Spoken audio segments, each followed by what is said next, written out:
All right. So I started a software company some 2.5, 3 years ago now. And I started it completely by myself. I've been trying to build businesses for a long time. I started it as a completely remote company, and it has built me a pretty cool quality of life. But at the same time, I see a lot of people these days who kind of talk about wanting to start their own thing. And I wanted to share a little bit of like the reality of that because it's not like there's obviously this very publicized, like really nice side, quality of life side, but a lot of people, I think, maybe neglect to understand the other part of that, which is it's a lot of freedom and sometimes too much. It's a lot. Founding a company by yourself and an online company especially, it means feeling lost. It means feeling there's nobody you can talk to because there's nobody else in your business for a long time. It means there's nobody else who shares the responsibility of paying your team. There's nobody else who shares that weight on their shoulders of making things come in and making things happen in order to be able to pay everybody on time. And as you grow your company, you have more people relying on you. And especially when you start out, like you don't have the infrastructure to support a whole lot of people usually. And you have to build everything out yourself. And that means taking on responsibility to get a lot of, resources effectively for people. And I say that it's feeling lost and it's feeling there's nobody you can talk to because that's what it means to found something by yourself. And some people may be lucky enough to have a partner, a sibling, a friend, or some kind of family that they can go and speak to. But a lot of the times you don't have that as well. For a big part of this journey you might not have one of those people, and at the end of the day you are the only person who knows as much about the business because you're the only one who runs it, and you may go to somebody as a sounding board for a particular question, but they're never going to have as much context as you. But at the same time you cannot only rely on yourself because you have blind spots and you need people to point those out. And sometimes you don't know who to talk to, sometimes you don't have anybody to talk to, and that's okay. But it's just, I think, part of the reality of trying to build a company alone. um, and especially if you want to build something remote, because I was talking to a friend about this who said he never wants to build a remote company because he loves going to the office. People have grown kind of opinionated against the office because they want to be able to have the freedom and all the things, but not having an office means days on end behind your laptop with virtually nobody, no social life. I mean, you can go and create a social life, but that will be at the cost of your work and whatever. And your working days will literally consist of being alone at your desk. um and I would like I think I've seen a lot of people who say that they'd like to create something of their own, but don't really realize maybe what that might mean in practice. Um, it means it means spending a lot of time just on your own behind your laptop. Um, and I think like the thing that you can take some solace in is that it can only get better, right? So that you have all these problems, especially at the start. As you grow, you have more responsibility, but as long as you have an appetite for that, um, I think quality of life overall improves because you travel more and maybe you have more friends, and you grow a network and whatever. And that's very much been my experience. And by no means do I regret any of what I do. Like, I love it. Like, on the other side of all of that is the freedom to be able to be doing whatever you want. You can go to the beach on a Wednesday at midday because you feel like it, and there's nobody to stop you. Um, and that really gives you the kind of freedom to design your life exactly as you want it. And I think that is a really awesome, like, unique life that I think very few people have had access to. Especially when you add in the whole idea of being remote and having like location freedom. The only thing that might tie you down a little bit is time zones.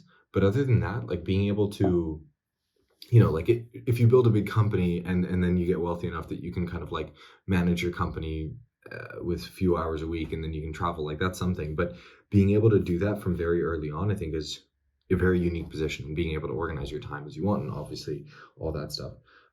Those are definitely the pros, like kind of being able to dictate a lot of things about your schedule.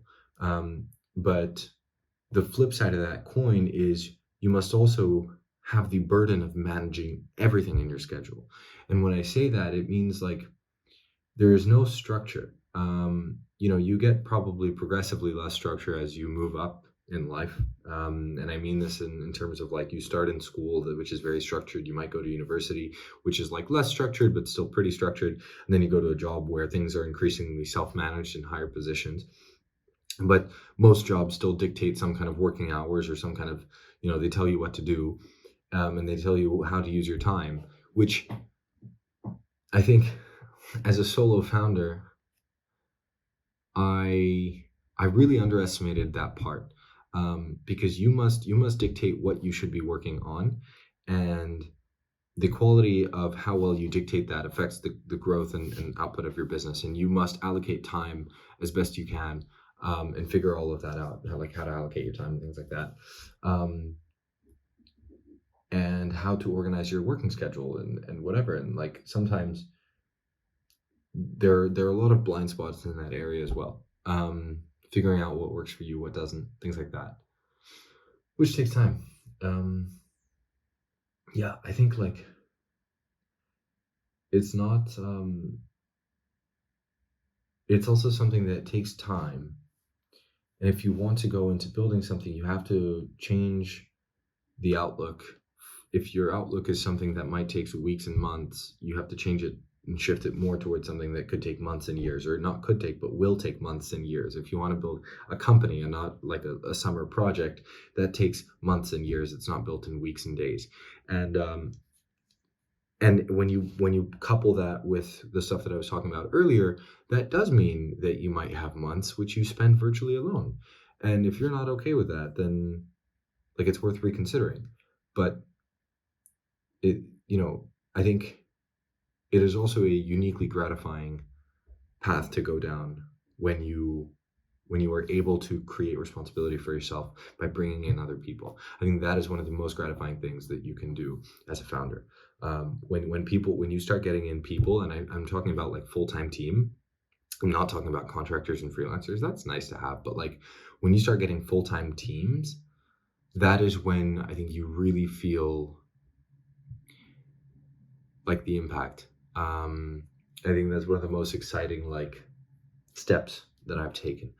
And one of those, like in line with that, the next thing is like doing offsites and things like that, where you meet these people in person, or even clients in person, which I have done many, many times.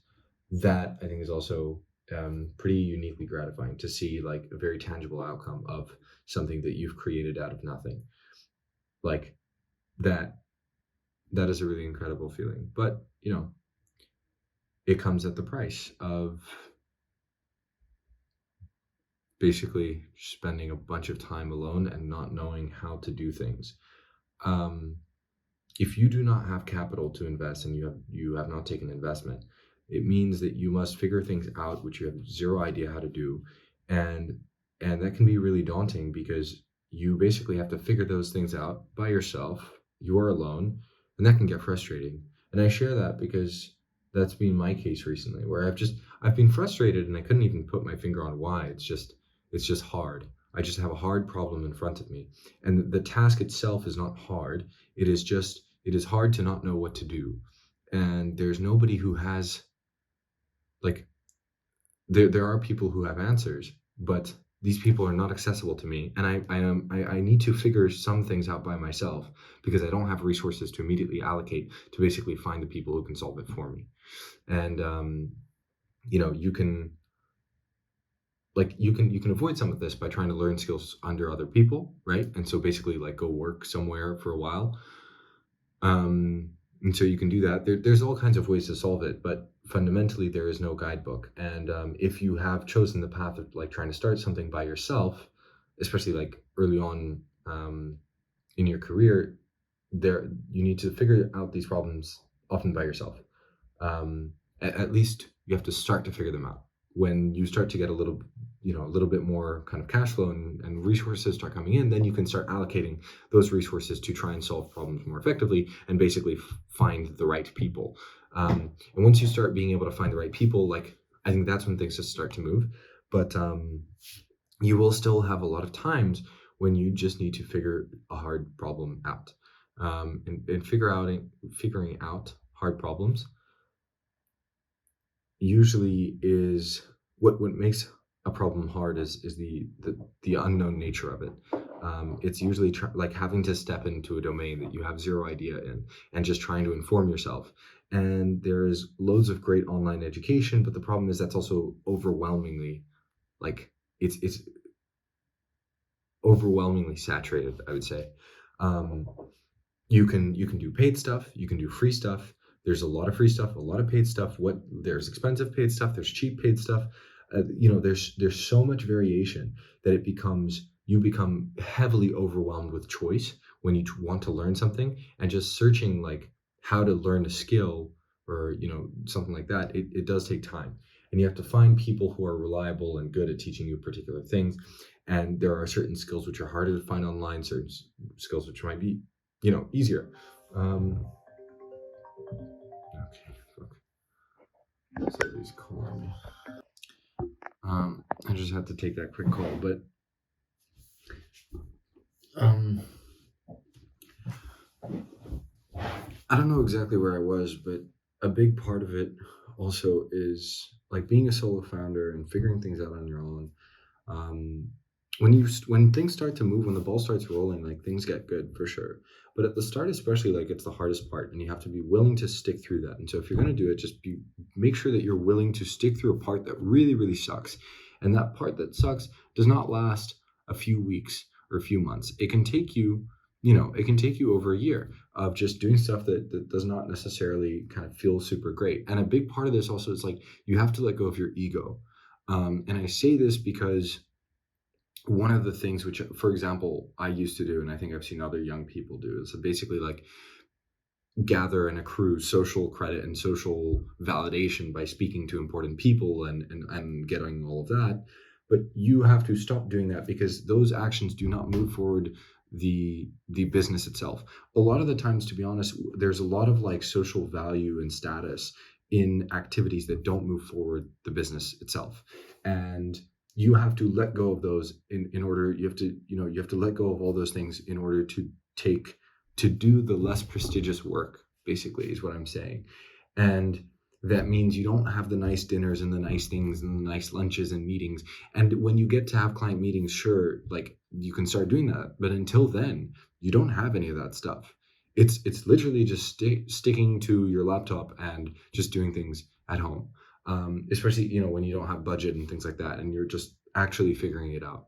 Um, that's what it means, right? It doesn't. It's not nice fancy meetings, and cushy hotels, and like that kind of like expensive corporate lifestyle which you might have if you head straight into, like, let's say, a consulting company or something like that. Um, the idea of company expenses is your own pocket. It's right pocket, left pocket. If you want to take something out as a company expense, the guy who's paying that is you. If you take it out of your personal bank account, it's also you. So everything is you. Salaries, you. Business expenses, always you. Client expenses, you, probably. Like, you might be able to charge your client for it, but ultimately you have to account for it in your cost. Transaction fees, processing fees, all this stuff, it adds up. You don't think about it. You know. Um, and that's a part of it. And I don't say this to discourage people from trying. I say it to prepare them so that they're more resilient, because I know that I didn't see a lot of these things when I started. Um, and I spent, I'm 20 now. I started this company when I was 17. I started my first business when I was 13. And 13 through 17, I tried a bunch of different businesses. I think I made a video about it. But long story short, I tried a bunch of stuff. Nothing worked out. But the only reason nothing worked out is because I didn't stick to it for long enough. And at all of these points, I never got to the part where it was hard and it was challenging. And it just meant going through stuff that sucked and I didn't understand. And just like forcing myself to go through that stuff that I did not understand. And the younger, I would say also, like, the younger that you are when you start and want to figure things out, the longer the time spent while things suck, because you actually know less stuff, right? So the price you pay for kind of being, quote, arguably a little bit earlier, right? Or quote unquote, but you pay that in difficulty. Because if let's say you have a 50-year long career in, whatever industry, if you then decide to launch a company in that industry, you have a network to go off of. You have a number of things, and so the time that it kind of like really sucks to be setting things up is a little bit less because of that. And it depends on what business you start, etc. But if you start in your industry with an existing network, you can move faster because of the experience you've built over the years and the network and resources you've built over time. If you want to kind of build a company earlier on, you pay for that in learning years. Basically, you pay down an ignorance debt, and paying that down takes time, and you must be willing to go through the stuff that sucks. And if you are somebody who is interested, I think I was just thinking about this earlier today because I've been going through that recently. But now, like, I'm more, every time I go through like the hard, like the battles of kind of figuring out stuff that I don't understand, like, now I look at it as a part of the journey, and every time it has become easier. But I really used to struggle with it. In fact, I never made it past the first struggles for a long time. I would just end up switching business. And then even at the start of this one, there were so many times where I questioned what I was doing. I almost ran the company into bankruptcy like twice in the first year. And that really had me questioning. But it was only because I was so tired of pivoting that I was like, no, I'm going to stick to something. I'm going to focus this time. And I made that commitment in my head beforehand, and that really kind of pushed me through that into where I am today, which is a completely different position and completely different like understanding. And I think that I've been super lucky to kind of have pushed through it. But there will always be people who have done things faster. Those faster things may not be sustainable in the long run, but they will attract you and they will cause you to question things. And you have to realize that you need to be willing to go through the stuff that sucks first. And if you choose to build something alone and online, sure, you get the extra freedom, you get the location freedom, you get to travel, all the things, digital nomad, great life. But realize that the cost you pay for that is there's nobody around you. And that can be nice, but that can also suck. I'm talking like you'd be surprised what you can have stand-ups with your team. So I speak to my team on a daily basis, but like that's a half-hour thing, and the rest of the day I'm pretty much alone. Like I have days where I have a lot of meetings, but other than those days when I have focus days, like a lot of that time is spent alone. And a lot of it, I say a lot of it is pretty much all of it. Like realistically, pretty much all of it, unless and you can kind of help that by supplement that by having a social life and whatever. But yeah, a lot of the working time is alone, and in order to get things done, you have to have that working time, and that just means working on things by yourself, alone, a lot. Um, and that's the price that you might pay for having the whole remote thing, and a lot of people glorify it, but it is something that, like, if you want to get into the game, make sure that you know what you're signing up for, because that'll make your probability of success higher. Because like when you hit that phase where you realize, oh, this kind of sucks right now, that, oh, actually it's okay. It's just part of the journey to get to that final goal. It's just that comes with it. That's part of the price tag. And in my opinion, I think it's worth it. I don't think it's for everybody in the slightest. Like I think you need a certain appetite for responsibility and for stress, but yeah. Anyway, you can't afford to play ego games. And you just have to work alone for a long time, and that's okay. But just don't fool yourself. Anyway, I'm gonna call it a night.